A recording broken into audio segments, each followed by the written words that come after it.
Hey guys, here's a during video of our project. Got our temporary posts in. We got all these guys re-leveled, nice, wrapped. They're all rust-proofed. Since these wooden beams didn't go into an actual beam pocket, I went ahead and fabricated up a 1/2-inch steel bracket. It's anchored in there with 3 blue tip screws sandwiched in there.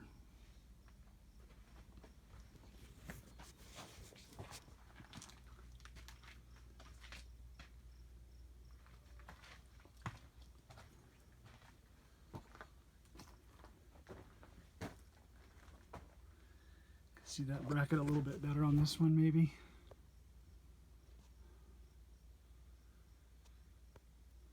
Looks good. You can follow this project. Little crawl space, basement kind of structural repair.